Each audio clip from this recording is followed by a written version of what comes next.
Tu sais, on dit souvent en amour, quand on aime, on ne compte pas. Compte, ma sœur, compte. J'écrirai le baiser avec la calculette. Certes, les femmes dépensent régulièrement des fortunes dans le maquillage. On sait qu'on n'est pas obligé de se maquiller. Mais bon, quand on se maquille pas, on a l'air négligé, alors que les mecs, eux, peuvent continuer à être moches. Mais bon, quand on aime, on ne compte pas. Ça s'ajoute une dame très gentille, mais qu'on déteste. Qu'on paye tous les mois selon la vitesse de pouce du poil. Qu'on va payer tous les mois pour nous arracher les poils de tout le corps dans une position peu désirable, position de la grenouille, pour plaire aux hommes qui, eux, peuvent littéralement se balader avec 2 écureuils morts sous les bras sans qu'on ne dise rien. Mais bon, c'est pas grave, hein, quand on aime, on ne compte pas. Certes, on va payer une fortune de la jolie lingerie pour attiser le désir de monsieur qui se balade dans son caleçon frigun à l'élastique détendu. Mais bon, quand on aime, on ne compte pas. Certes, on va prendre en charge financièrement et s'occuper de la contraception pour que ces messieurs n'aient pas 1000 enfants parce qu'il féconde à tout va, alors qu'ils sont fertiles tout le temps. Mais bon, quand on aime, on ne compte pas. Alors, c'est une femme, quand elle va se mettre en couple, elle va faire un travail supplémentaire qui n'est pas payé. Elle va augmenter son temps de ménage parce qu'on lui a appris à prendre soin de son homme qui ne sait pas mettre ses putains de chaussettes dans la panière à linge. Mais bon, quand on aime, on ne compte pas. Ça s'ajoute le coût aussi des frais qu'on va partager à 50-50 dans un couple, alors qu'elle est toujours payée en moyenne 20% de moins que son conjoint. Mais bon, quand on aime, on ne compte pas. Certes, la plupart du temps, ce sont les femmes qui effectuent un travail gratuit et non payé en s'occupant des enfants le soir. Sinon, tout le monde finirait à 17h30 pour aller récupérer les enfants. Mais bon, quand on aime, on ne compte pas. Certes, à l'arrivée d'un enfant, 40% des femmes vont modifier leur temps de travail et donc perdre de l'argent pour s'occuper des enfants. Mais bon, quand on aime, on ne compte pas. Certes, à cause du manque de moyens de garde à l'arrivée d'un enfant, c'est un parent sur 5 qui doit arrêter de travailler. Et dans la plupart du temps, ce parent, c'est une femme. Mais bon, quand on aime, on ne compte pas. Certes, pendant ce temps-là, les femmes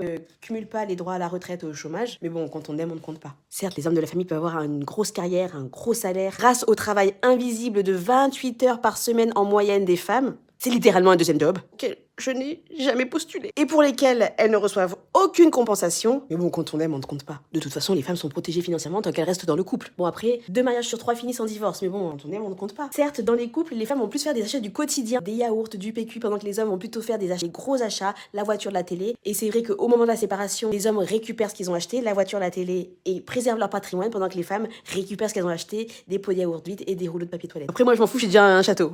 En PQ. Mais bon, quand on aime, on ne compte pas. Certes, lors d'une séparation, la plupart du temps, ce sont les femmes qui ont la garde des enfants alors qu'elles ont moins de moyens. Quand on aime, on ne compte pas. Alors certes, on va penser que lors d'une séparation, les femmes vont toucher la pension. Alors la pension, attention, ne protège que les mariages sous la communauté de biens. Dans 30 à 40% des pensions alimentaires ne sont pas payées. Bon, quand on aime, on ne compte pas.